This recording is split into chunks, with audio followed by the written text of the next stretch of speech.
And we're live. Hey, We're back. we're back.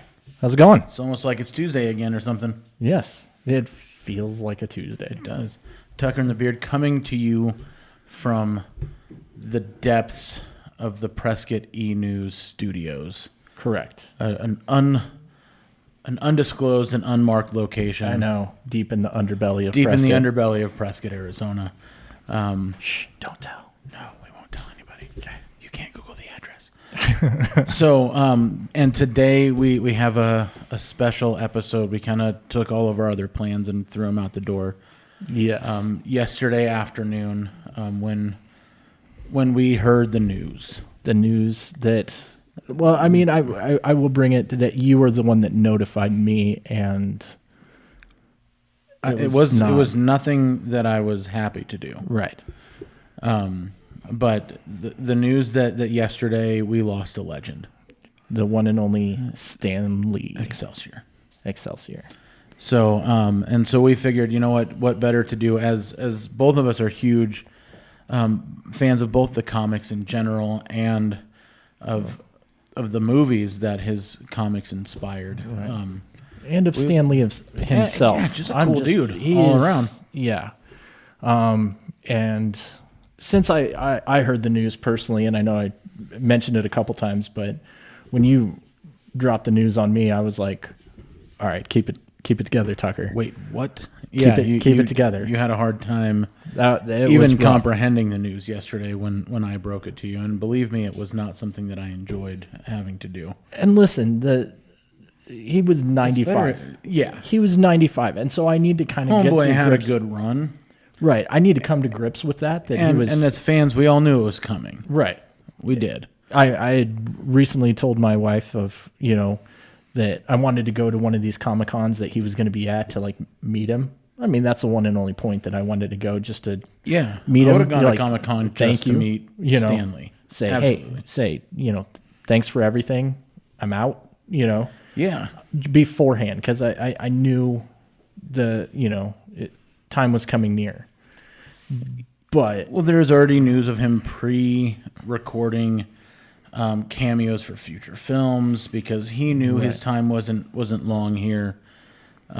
right, he was because next is going to be Captain Marvel, and I'm pretty sure he's already recorded his cameo He's for recorded that. his cameo for Captain And Marvel and for the in second half of Infinity Wars. The unnamed Avengers next 4. Avenger, Avengers 4. Which, please believe, we will. Oh, we'll be there. We'll be there. We'll be there with bells on. I'll be there. Well, my wife and children will probably murder me if they do not attend with me. They are also that one gigantic. We'll do a family Gigantic episode fan. for that one. Yeah. We might even go Giant to an opening size. night on that one. Oh, yeah. Might. Have we met? Yeah. I don't do opening nights. I only I don't do the select- Thursday releases anymore. I did when I was a younger man, and then it got to be kind of like Black Friday, where it just got. Listen, a film opens on Friday, but really they start opening day showings on Thursday at noon. Right. It lost its magic for me. Right. Just like Black Friday when they started saying, "Hey, guess what? We're just going to open at noon on Thanksgiving On Day." Monday. Yeah, it lost the magic for me. Right. Which is why I typically don't do those late night premieres anymore like I used to. Well, I think, Because they jumped the shark a little bit in my book. Oh, very much so. Well, back in the day when they did, opening shows were at midnight on Friday. Now, like you said, they're, the day prior at like 7 o'clock at night. So it's different now. Very much so. First showing. So it just depends on the movie for me. Yeah. We like to, cough if kids' school's watching, but, let the kids go, make an event out of it. And next day they might be sick. Sometimes kids are sick on opening days of movies. Yeah. It's weird Well, it's how it usually happens. day And after. snow days. Yeah. It's weird. My kids get sick. Oh, I homeschool my kids. But when they were, I don't do it. My wife does most of that work. I was going to say, if you do, then. But, when my children were in public school, they were sick a lot on snow days. Yeah. And days where I had Things, cool ideas. things going on. just fun stuff that I thought would be more advantageous than going to school. It's the black lung. Yeah. All of a sudden, my kid is violently ill for less than 24 hours. Yeah. It's amazing how it works. They'll probably feel better tomorrow. Yeah. So back to the man, the myth, the legend. The man who created well over 100 comic book characters. Easy. Some that are very, very well known, and some that are not as well known. just dripping in obscurity. Right. You would never have heard of or anything. And you know, when we first talked about this, I was like, "Oh, we'll probably start." I'm glad you're pulling out the list or something. It's an astonishing list. I mean, Right. some of these people I've even as a comic book fan, I'm not a super fan. I'm not, but I'm a Right. bigger fan than your average person. I've never heard of these people. Well, But from the Fantastic Four to the X-Men right. to the Avengers, I mean, 3 of the biggest comic book properties known to man, especially in the Marvel universe, Right. had Stan Lee working. Oh, he was involved. Yeah. Yeah. Well, and I think one of the coolest things is Have you heard of Asbestos Man? Asbestos Man. Because Stan Lee created Asbestos Man. I was going to say, I'm sure we, in the business we're in, we can find some kind of Asbestos Man, but no, I've not heard of Asbestos Man. Yeah. But one of the coolest things, Growing Man. Yeah, I guess I'm guessing this is the anti-Ant-Man or Possibly. Something. Yeah. Yeah. I think one of the coolest things about that is, he started working for, it was Timely Comics at the time. Yeah. And he had been kind of working on some other stuff, before he was, Stan Lee. Yeah. Actually, his name is Stanley Lieber. Yes. Stanley Martin Lieber. And when he started working on it, I think he started working in the Captain America books, which is, so he did not create Captain America. He didn't create Captain America. Right. He just... But he worked on the worked books. on Cap. Yeah. So he started doing that, but he went by the name Stan Lee. Yes. Because he was always saying that he was going to write the next American novel and didn't want to ruin his name or, working in the comics. Later he goes, yeah, I'm taking this name, and kind of adopted that name of, Stan Lee. But he was about to quit. He was about to quit and was like, I'm just going to write what I want to write and whatever. And it turned out to be Fantastic Four. Like the Fantastic Four. Great comics, terrible movies. Created, well, yeah. I think we can agree Let's throw it on on the that. gauntlet. Let's see if somebody can actually make a decent Fantastic Four. I think they need to give it some time. I think so as well. I think they need to give it some time. Let everyone kind of Let it forget. breathe, kind of like what they've done with the Hulk. The Hulk has not had a great standalone appearance since Lou Ferrigno. I mean, Lou Ferrigno's just He's the awesome. Hulk. He is the Hulk. But yeah, they had the Eric Bana movie, and that was disastrous. Yeah. Terrible. I enjoyed the Edward Norton.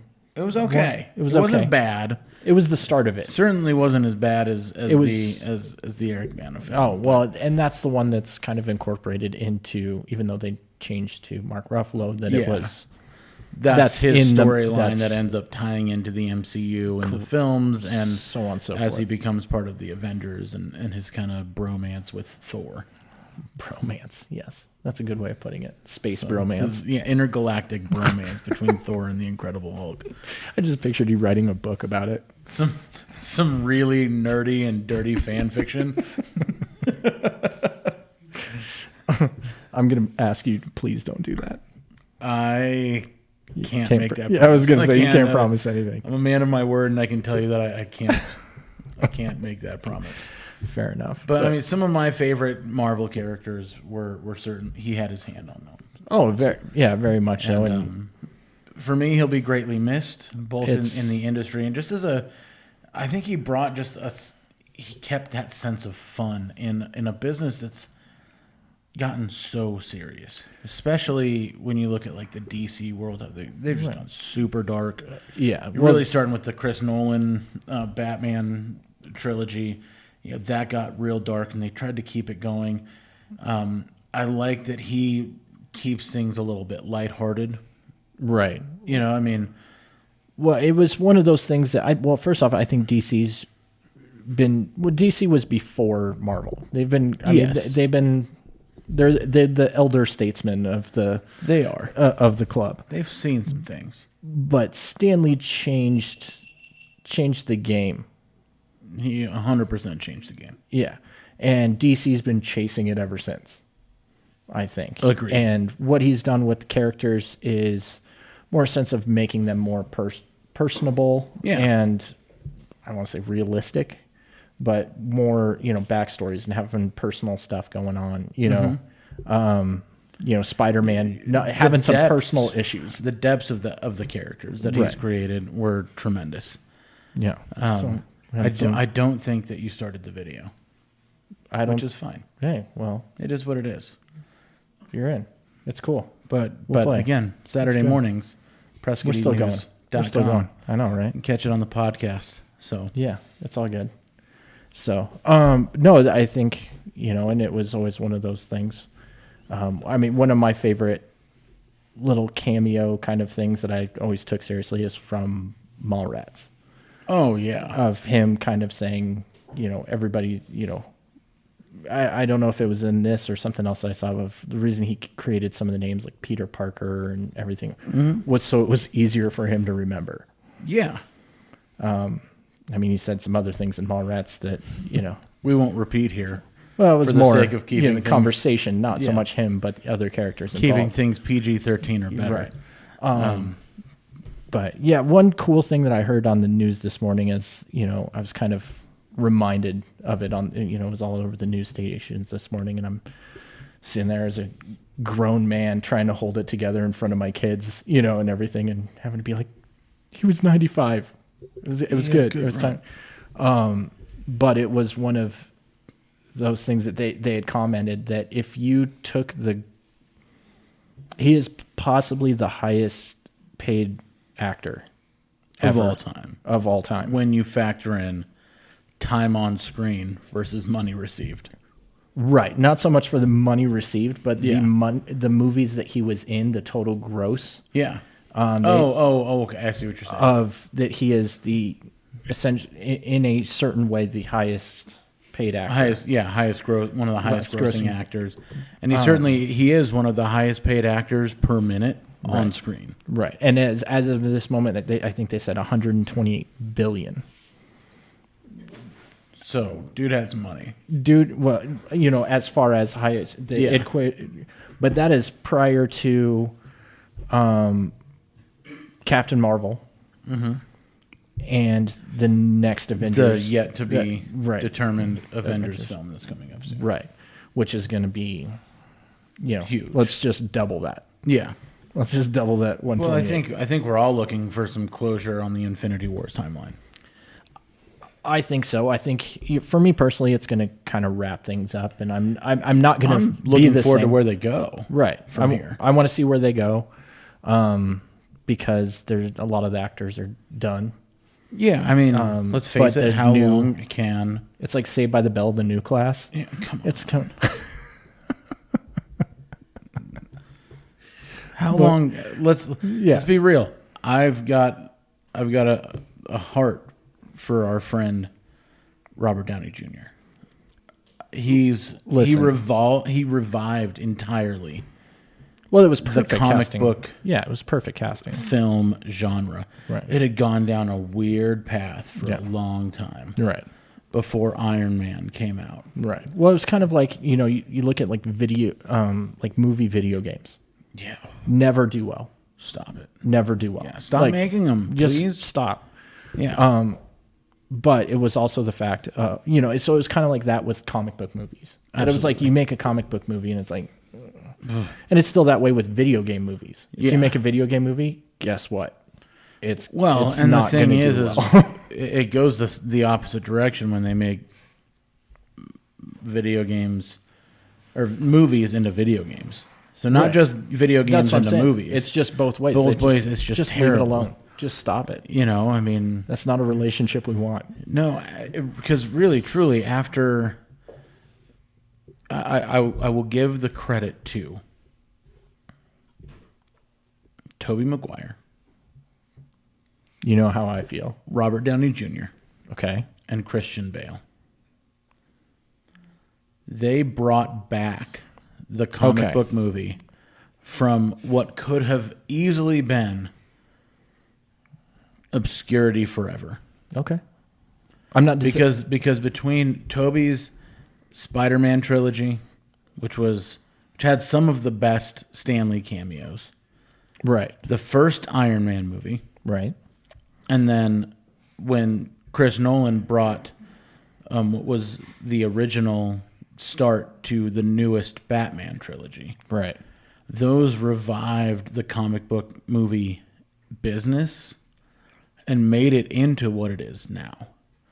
Where, listen, not a financial quarter goes by without at least one comic book property being made into a film. Oh yeah, no, exactly, and I'm not disagreeing at all as far as those three.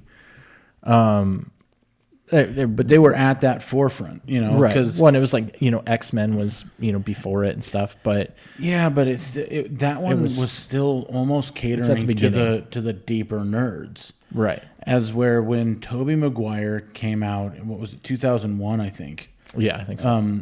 with his portrayal of Spider-Man, Right. and Which then was 2003, awesome. or was it 2005? A lot of years have gone by. A lot of years Either have gone- way, I think it was either 3. 2003 or 2005. Robert Downey Jr. redeems himself in the public eye because he had Right. gone through some things Which, as a human being. by the way, I mean, whoever cast him, it was perfect casting. Thank you, Yeah. John Favreau. Well, yeah, John Favreau. Nobody. Yeah. So, but- they brought back the genre. There was a time, and it was a super mixed bag, right? We had Right. the late '80s, early '90s with Michael Keaton's Batman, but then it took some dark turns with crap like Howard the Duck.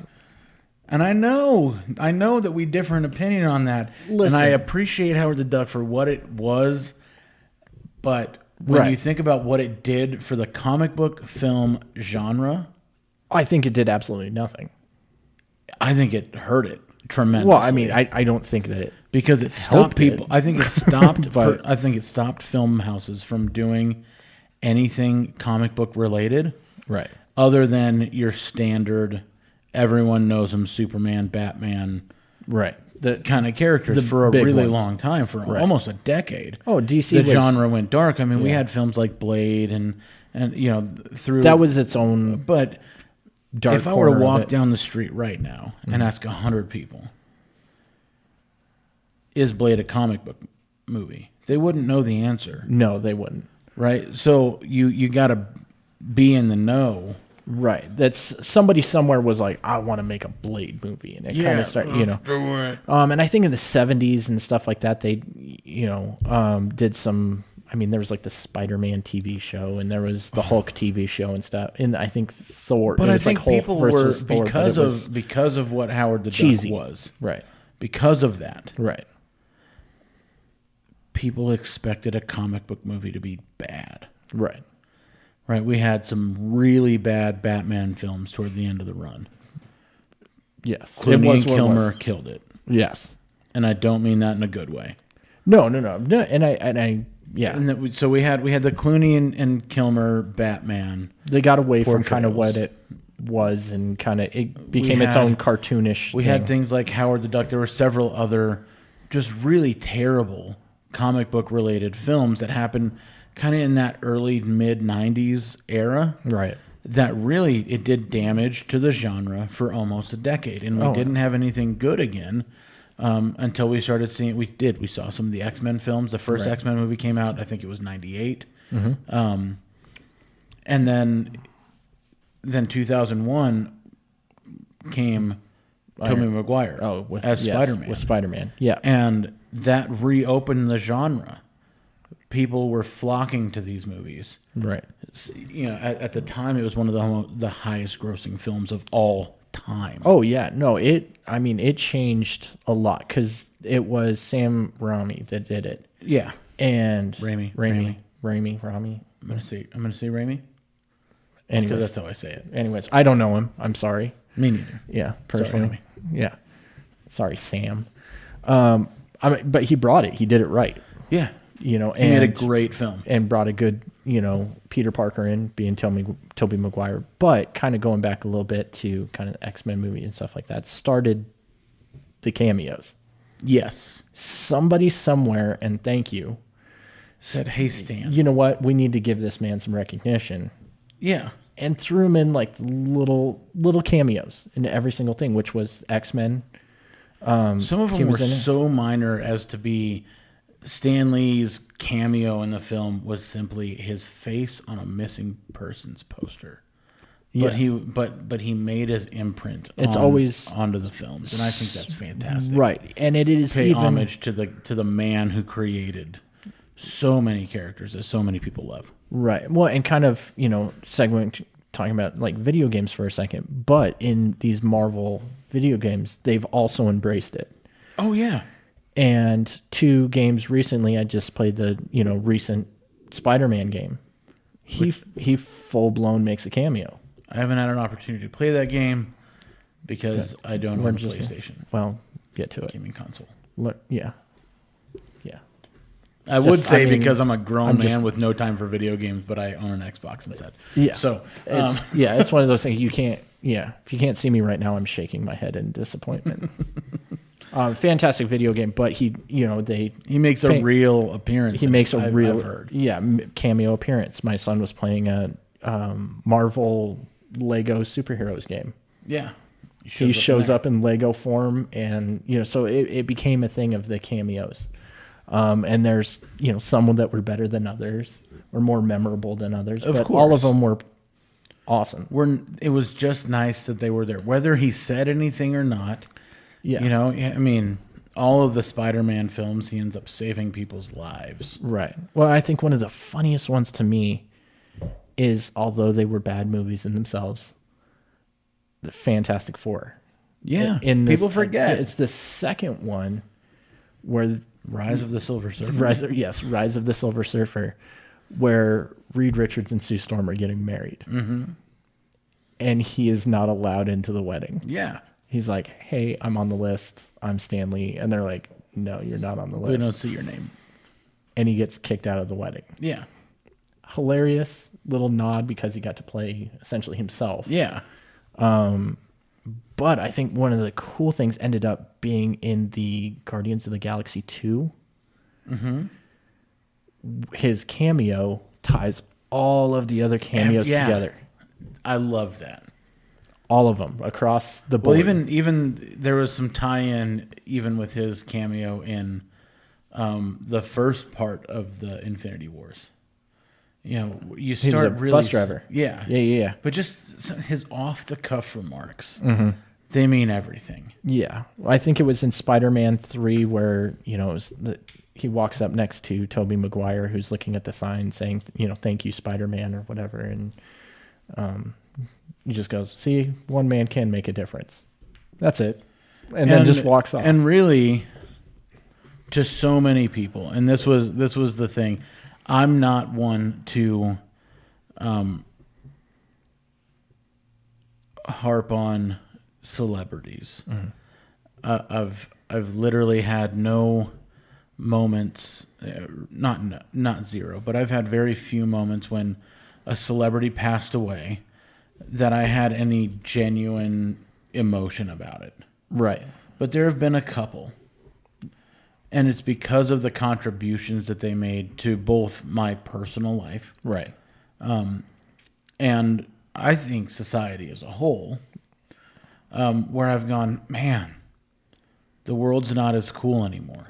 Yeah. It lost. And Stanley is Yeah. definitely one of those human beings. Right. And I was thinking the same thing of just kind of going, not to put it on kind of a realm, thing of just going, this is like Elvis. It's Well, like, and take that. That's nothing on Elvis or but whatever. What it but did, that's there have been a couple of celebrity deaths in my life that have made me go, this is how people felt when Elvis died. right. I'm probably gonna catch some hell for this, and I don't even care. But when Elvis died, when John Lennon died, Right. you know, these important And that's no figures in disrespect history. It's not to any them. disrespect to Right. them at all, because in a lot of ways, depending on who you talk to, Stan Lee is John Lennon, Right. is Elvis. He is that person who, you know what, his work got people through difficult times in their lives. Oh yeah, I mean, And I know that's true for me. yeah, that's very, very true for me, and that's how I was kind of equating it. And again, you know, no disrespect to, you know, Elvis or, you know, anybody that was a hard time, but it was one of those things that, you know, when someone such as this, a celebrity, Yeah. is such a part of your life, and what like Huge.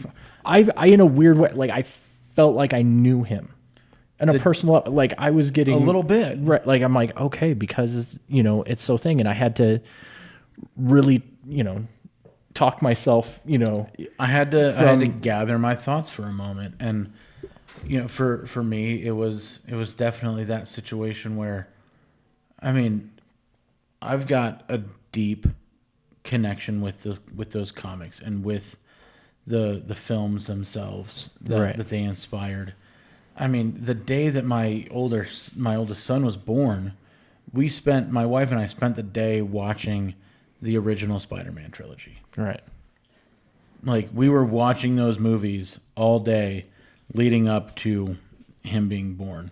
right, In our which home. is just and it's, you know, and I know we talked about it, you know, before on one of our videos, you know, we've done this stuff, but that was, you know, my wife, you know, when that was her first kind of introduction, like she didn't care about comic book movies, and then, you know, we started dating. I'm like, hey, let's watch but- Spider-Man, and again, she's grown to be, you know, a huge fan. And I've known your wife for a number of years as well, and I know who she was in high school. What do you mean by that, Kellen? I know Explain that yourself. she would not have been into All right, comic I was book going to movies say, in I was high like, school. this is about to be the last Tucker and the Beard episode right now. No, I know that was not her jam. Right. You know, she just wasn't. She wasn't that kid at school. You Right. know what I mean? That's what it comes down to. Right. Well, it's- So the fact that those movies brought her into a world that right. just she wasn't a part of, and she feels a connection to now, Right. is a huge testament to the work that Stan Lee did. Yeah, and I mean, I think of, you know, all my kids have kind of grown into it. My son Colin being 13, who has been, you know, a huge Spider-Man fan since the beginning. So, are we getting message? Yeah, we are. In fact, it's from, I believe, your mother-in-law. My mom-in-law? Yeah. Who was so grateful that she had the opportunity to see him at Comic-Con in Phoenix a few years ago. God, it's like you're trying to ruin this relationship. Proved that no one is too old to succeed, and I agree, because his widespread fame came late in life. Yeah. I mean, he died I'm at happy 90. for you. He passed away at 95 years old. Right. And by the time his comic books had made it into the mainstream, right? Comic book nerds have always been around. Right. We've always, kind of been. I said we. It's a royal we. I'll count myself Yeah, as no, we so- in yeah, the comic book nerd camp. But the fact that it's less than 20 years ago, so he was 75 years old, roughly, Right. when comic books came truly into the mainstream. And I'm talking more than just Batman, Superman. Right. Right? Batman and Superman have always been there. But you start getting into, those movies introduced us to the characters like the Black Widow. Right. More obscure characters. Listen, no one gave a crap about the Ant-Man until just a few years ago. So That's just got all that. there is to it. No Hi, one Shayla. really cared about a character like the Ant-Man. Right. Yeah. No, it's more, obscure. The and then it Guardians of the becomes- Galaxy. Right. No one cared about Groot Yeah. At all. And then 5 years ago. Oh, they had no idea. I mean, that Most was of them didn't know who Groot and Rocket were 5 years ago. Guardians of the Galaxy was the first one where I really didn't know. I was not backstory. super familiar with the Guardians at that point. Right. I was like, I knew they existed, Right. and I enjoyed the film. Right. I was like, I'm in, Yeah. but yeah. No, I'm definitely with you as far as that's concerned. But it's been, big old change, and movies in general have been able to the kind of bring movies it. and the higher quality of films that was brought to us, and you know what, for what it's worth, the war between Sony and Fox and Brought what it turned together. into be Marvel Studio, Right. it all brought it forward. Fox really broke into it. Right. Originally with the first X-Men film, that really brought bought these characters into just a good old fashioned. They brought it back to like that original Michael Keaton Batman film, Right. where it's just a good. It doesn't matter who the just a good characters are popcorn necessarily. movie. Yeah. It's a good action flick. Yeah, it's a good popcorn movie. Everything's And so they enjoyable They did movie. that, and then Sony saw the popularity. They started buying up as many comic book properties as they could, Right. And it happened to be that they also bought Spider-Man in the deal, right. So, yeah, when Sony did, yeah. and they made a tremendous movie. Oh yeah. And then they brought it, and then they were kind of smart enough to see what was happening in the Marvel Cinematic Universe, and brokered a deal. Yeah, But yeah, I mean, and Stan Lee's been in every single little part of it, and I know especially I think my it's son. no coincidence that his characters, or characters that he's had a hand in working with and working on, Right. are at the core of this. Right. And There's some a more than lot others. of Yeah. Marvel properties. Right. There's a lot. Yeah. And it's like you're scrolling and scrolling and I'm scrolling, scrolling of all the and- characters. I guarantee you that's not even all of them. No, You got to the M's. well, there's a continued on next page. Even on Wikipedia, they don't have the Yeah. But I mean, we have characters that he didn't create that have become more popular because of him. Right. And that, I said one earlier. Like the Punisher. So my things on comic books in general. My favorite. I have 3 all-time favorite comic book characters: Okay. Batman, Okay. Iron Man, and the Punisher. Okay. Not where I saw that one going, but all right. And it's because of this one simple reason, and that is that there are only a few real superpowers, and that is money, intelligence, and determination. All right. Right? None So of them have Tony any Stark superpowers. and Bruce Wayne, they have the money, they have intelligence. the intelligence, and obviously a level of determination. The Punisher is just pure revenge. Right. He's very intelligent as well. Right. But that's what brought it to me. I was like, Tony Stark is bad. Yeah. Because he's doing this on he's showing the world that there's really only, a couple of small things that you can actually turn into a superpower. And it gives inspiration, I think, to a lot of people that if you work hard Right. and you study hard and you really think about it, you can do crazy cool stuff. Yeah, and I don't know if I have like a top 3. I do. I was I like just named them. it just depends on the day. I think probably my number 1, because I always sit there. I always go back to Captain America. Yeah, It's my big I one. love Captain. Big Captain America fan, just because. But he could never exist. I was a scrawny little kid. Still are. I know, and thank you, sir. Appreciate that. No, but he's always been one of my, my favorite ones. And although Stan Lee didn't create it, he in a way created, like he gave, rebirthed. Yes, he rebirthed. didn't create. He was, he didn't create the character himself. brought but story to it that made it more popular than it Yeah. was before. It was a chintzy, silly little comic before he got his hands it was on it. war and- propaganda before Stan Lee got his hands on it, and then it turned into an actual, real comic book character Exactly. with depth and a personality and humanity. Right. And I think that's one of the special things about Stan Lee's characters, particularly, is their sense of true humanity. Right. Yeah, no, and exactly, well, and they're just more real and everything like that. And I always enjoyed the cameos that he did where he got to interact Yeah. with those characters. Most recently in Venom. Yeah. When he's I forgot what. he's Yeah. giving him relationship advice at Yeah, the end of the movie. that's He's like, right. That was It's great. both, and I'm talking to both of you. Yeah, he's talking to. I'm talking to both of you. yeah. He can see.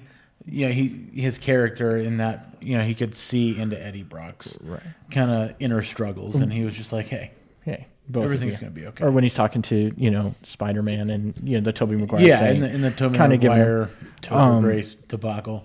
debacle. But yeah, one of my weirdly favorite ones, and he doesn't say anything in it or anything, and I know it's not on the popular list, but just hear me out, Okay. is Daredevil. It is when young Matt Murdock saves him, the nice old man, from getting hit by a car because he's reading the newspaper. Yeah. It's just a nice little nod. And it was a lot of cameos that were like that, where you're like, oh, there he is, and it became cool Aside for from my that, kids. that movie was a hot pile of garbage.